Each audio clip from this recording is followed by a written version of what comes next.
morningnews.india.com पर आप सभी का स्वागत है। मैं अंबिका शर्मा आपका तहे दिल से स्वागत करती हूँ। राज कंवर जी पाली की रहने वाली हैं और इन्होंने अपनी शादी के बाद अपने जितने भी फ़र्ज़ थे उन्हें पूरी तरह से निभाया। इसके बाद इन्होंने एक ऐसा कदम उठाया जो राजपूती समाज के अंदर बहुत ही अनोखा सा माना जाता है कि महिलाएं आकर अचानक किसी राजनीतिक पार्टी के साथ में जुड़ जाएं। नमस्कार राज जी, बताएं अपने बारे में कि आप कहाँ से आपकी जड़ें जुड़ी, किस तरीके से आप अचानक राजनीति में आई, क्या आपका सफ़र रहा जीवन का? जीवन की शुरुआत पाली के एक छोटे से गांव बर से हूँ मैं, और वहीं से मेरी शुरुआती शिक्षा हुई और शादी 96 में हो गई थी मेरी। 96 में शादी होके फिर कुछ टाइम तक ससुराल में रहे।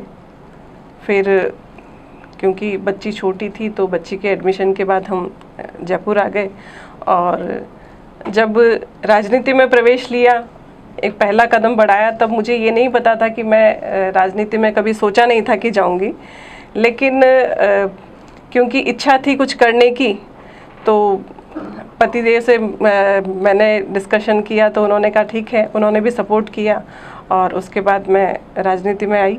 पहला सरपंच का इलेक्शन लड़ा और अच्छे वोटों से जीत हासिल हुई। तो राजपूत समाज की हमारे गांव में पहला जो सरपंच था वो मैं ही बनी।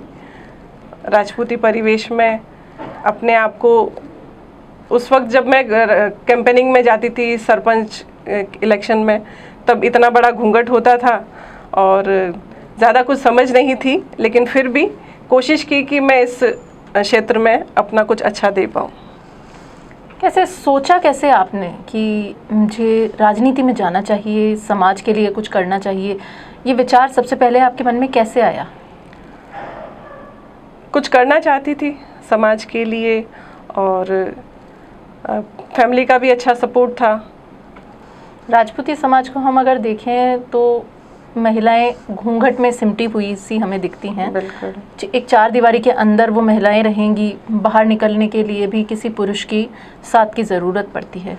और ख़ास तौर से हम अगर जोधपुर की साइड में जाएं तो वहाँ पर महिलाएं पर्दे से बाहर कभी निकलती भी नहीं दिखती हैं। तो ऐसी स्थितियों में जब आपने पहली बार अपने हस्बैंड से कहा, तो चलिए आपके पति का बहुत अच्छा सपोर्ट रहा आपको, लेकिन समाज का क्या उस समय नज़रिया रहा आपके इस कदम को लेकर के? आप जो कह रहे हैं वो बिल्कुल सच है। राजपूत समाज में महिलाएं जल्दी से बाहर नहीं निकलती है। हम घरों में भी घूंघट के साथ ही रहते हैं। तो जब मैंने डिसाइड किया और मेरे पति ने भी मुझे सपोर्ट किया, तो ये सवाल मेरे सामने भी था कि अकेले कैसे करेंगे, क्योंकि हस्बैंड गवर्नमेंट एम्प्लॉय है, वो राजनीति में मेरे को इतना सपोर्ट नहीं कर पाएंगे, ये मैं जानती थी।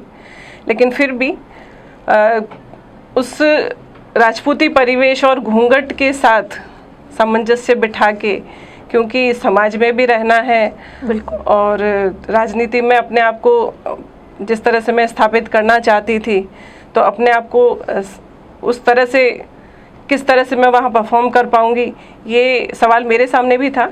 लेकिन समाज ने और मेरे परिवारजनों ने मुझे बहुत सपोर्ट किया और कभी मुझे ये नहीं लगा कि मुझे इसमें कोई दिक्कत आ रही है। तो उस तरह से मैंने और मेरे समाज के साथ बहुत सपोर्ट करके और आज मैं इस स्टेज पे हूँ।